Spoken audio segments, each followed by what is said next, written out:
কখনো এরকম অদ্ভুত মানুষকে দেখলে কখনো তার দিকে নজর ফেরাবেন না, না হলে ভয়ঙ্কর বিপদে পড়বেন। এই গল্পটি আপনাদের এত ভালো লাগবে যে প্রথম থেকে শেষ পর্যন্ত আপনাদেরকে বোরিং ফিল করাবে না। তো শুরু করা যাক গল্পটি। আজকে কথা বলবো এক horror short film don't look away. গল্পটি শুরু হয় সামিরা নামের একটি মেয়েকে নিয়ে। সে ঘুরতে যাওয়ার জন্য তৈরি হচ্ছিল। তারা এক ভাই এক বোন। তার ভাই হঠাৎ করে এসে বলে যে এত মেকআপ করে কি হবে, বাইরে তো বৃষ্টি হবে। সামিরা তখন বাইরের দিকে তাকিয়ে দেখে যে আকাশ একদম পরিষ্কার, সেখানে তো কোনো বৃষ্টির ছিটেফোঁটাও নেই। সে তখন অনেক খুশি হয় বাইরের আবহাওয়া দেখে। তখন সে জানলা বন্ধ করতেই যাবে, তখন সে খেয়াল করে একটি লোক একদম ফিটফাট হয়ে, কিন্তু মুখের মধ্যে কাপড় মোড়ানো আর শিকল বাঁধা, মনে হচ্ছে যেন তার দিকেই তাকিয়ে আছে। সামিরার অনেক ভয় পেয়ে যায়। তার ভিতরে একটা অন্য ধরনের অনুভূতি জেগে ওঠে।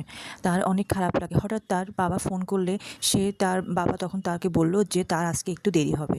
সামিরা তখন তার বাবাকে বলল যে বাইরে একটা অদ্ভুতভাবে লোক দাঁড়িয়ে আছে।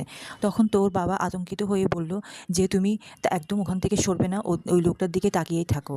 আর তোমার ভাইকে বলো যে চারদিকে জানলা দরজা যেন বন্ধ করে দেয়। এই এই কথা শুনে সামিরা অনেক ভয় পেয়ে গেল। সামিরা তার বাবার কথা কিছুই বুঝতে পারল না। সে তার বাবা কেন এত আতঙ্কিত হয়ে গেছে। তখন সে তার ভাই জিমকে ডেকে বলল যে এই চারদিকে জানলা দরজা সব বন্ধ করে দিতে। তার ভাই ভাবছে যে সামিরা হয়তো তাকে মজা করার জন্য এই কথাগুলো বলছে। তখন জিম হঠাৎ খেয়াল করলো যে সামিরা মনোযোগ দিয়ে জানলা দিয়ে কী দেখছে। তখন সে কথা বলতে বলতে জানলার দিকে যখন আসলো, তখন সেও সেই অদ্ভুত লোকটাকে দেখতে পেল। তখন সেও অদ্ভুত লোকটাকে দেখে ভাবলো যে ওই লোকটা হয়তো তার দিকেই দেখে আছে। সামিরা তখন দেখলো যে ওই লোকটা দুজন লোককে দেখছে, কিন্তু দুজন লোককেও কী করে দেখবে। তখন জিমকে পাহা দিতে বলে সে জানলা টানলা বন্ধ করতে গেল। সব কিছু বন্ধ করে এসে যখন সে জিমের কাছে আসলো, তখন সে খেয়াল করলো যে ওই লোকটা ঘরের ভিতরে চলে এসছে। কিন্তু জিম তো বাইরে আরেকজনকে দেখছে, তার মানে ঘরে সে আরেকটাকে দেখছে একই রকম দেখতে। ও লোকটাকে তখন ভাবলো যে লোকটার চোখে যদি টেপ লাগিয়ে দিই তাহলে সে আর কিছু দেখতে পাবে না। তখন সে আস্তে আস্তে টেপ নিয়ে লোকটার চোখের দিকে যেই লাগাতে যাবে, লোকটা তখন সামিরার উপর হামলা করে তার চোখ নষ্ট করতে চাইলো। এই কথা বুঝতে পেরে জিম তখন পিছন দিকে দেখছে যে সামিরা অনেক বেশি ছটফট করছে। তখন সে পিছন থেকে ওই লোকটাকে আঁকড়ে ধরে যখন সরাতে গেল, তখনই দেখছে যে ওই লোকটা তখন রুমের ভিতরে ওদের দুজনকেই দেখছে।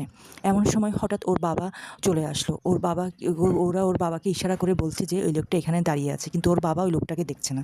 ওর বাবা কী করেছে, একটা আয়না নিয়ে যখন ওই লোকটার সামনে মুখের সামনে দিল, তখন ওই লোকটা তখন ওই ওর চেহারা দেখে তখন ওখানেই হঠাৎ করে আয়নার ভিতরে চলে গেল।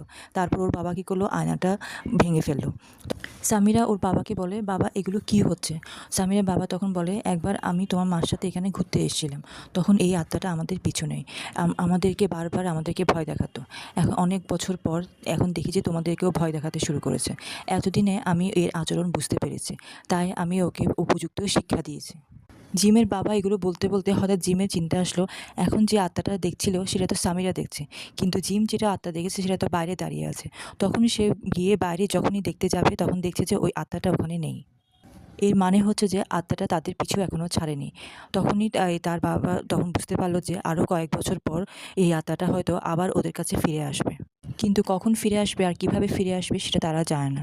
এজন্য তাদের থেকে আগে থেকে প্রস্তুত থাকতে হবে।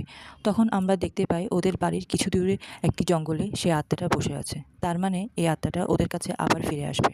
আর এভাবেই মুভিটি শেষ হয়ে যায়। মুভিটির এক্সপ্লেনেশন কেমন লেগেছে জানাবেন। যদি ভালো লেগে থাকে তাহলে একটি লাইক আর সাবস্ক্রাইব করে আমার চ্যানেলটিকে গ্রো করবেন। Thank you.